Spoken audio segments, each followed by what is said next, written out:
Right, this is episode number 2 on making a good CV. So I've realized that most people, they've good experience on their CVs, but the format or the structure is somehow not matching the New Zealand standard.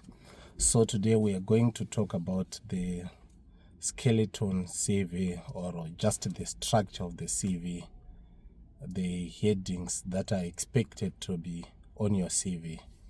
So I will start with the personal information or contact details. On contact details, we're expecting to see your name, phone number, professional email, location, LinkedIn account if you have one. If you don't have, don't worry, it's fine. But that's what we're expecting to see. And on phone number, we are expecting you to put the country code.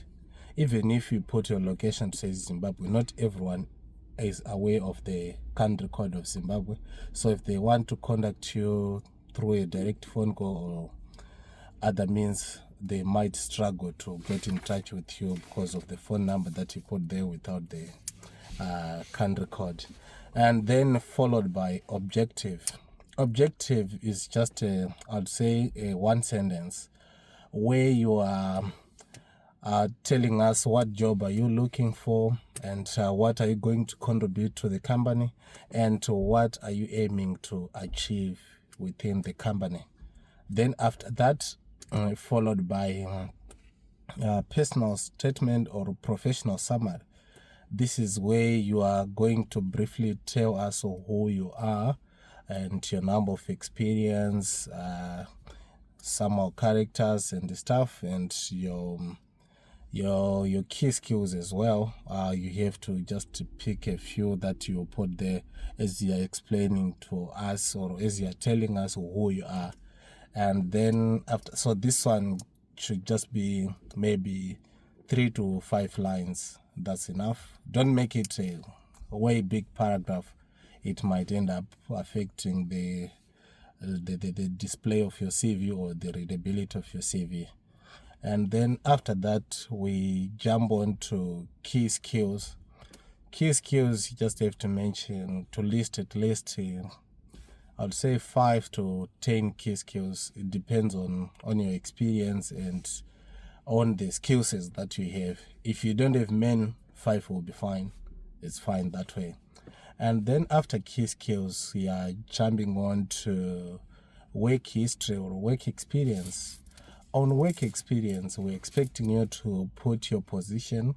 If you are a field service technician, you put that field service technician. If you are workshop based, you just put a workshop mechanic, or you have diesel mechanic, whatever they are calling you. And then you have to put location, you have to put the company name. And I've seen some people, they prefer to move the headings to the center.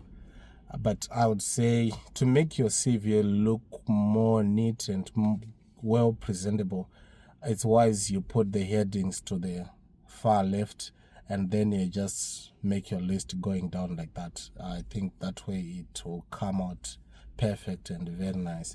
So on the work experience, we're expecting you to put at least 4 points going upwards to maybe 11 or whatever. It depends on how many companies you have worked for. If you have diesel mechanic or any other profession, and you have moved from company to company, maybe you served for at least 3, 4, 5 companies, and some of the duties that you were doing are similar. You don't have to keep on repeating the same point. We will talk more about this in depth tomorrow on the next video that we are going to do, which I believe is going to be the 3rd and final episode of our CV. So after the work experience, and on that work experience, okay, we'll talk about tomorrow. It's fine. I was about to talk about the arrangement. We'll talk about it tomorrow. And then after work experience, we are expecting you to put your qualifications and education qualifications. If you have more qualifications, you can put a subheading qualifications and education. But if you don't have maybe someone like me, you just have a class 1, you go straight, you put class 1, and then you can say qualifications and certifications, so that you can put your license there as well, and any other certificates that you have that can contribute to your profession or to the job that you are applying for. If they don't contribute, then leave them outside. And then after that, you are jumping on to what do you call this? You're jumping on to maybe your interests or whatever that you enjoy doing outside work. They also expect you to see those things on your CV. And then after that, the last thing that we expect you to see is the reference.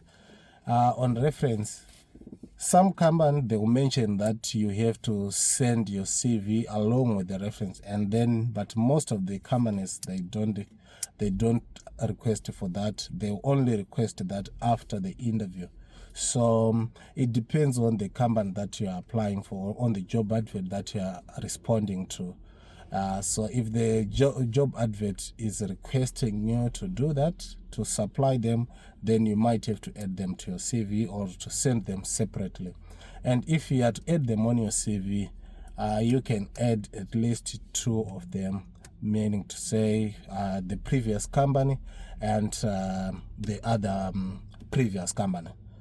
Normally, they don't expect you to put your current company because it might create some tension at work if they know that you are about to leave them. So yeah, tomorrow we are going to fill every heading with the flesh that is supposed to carry, and then I'll also share a complete CV, a complete standard CV.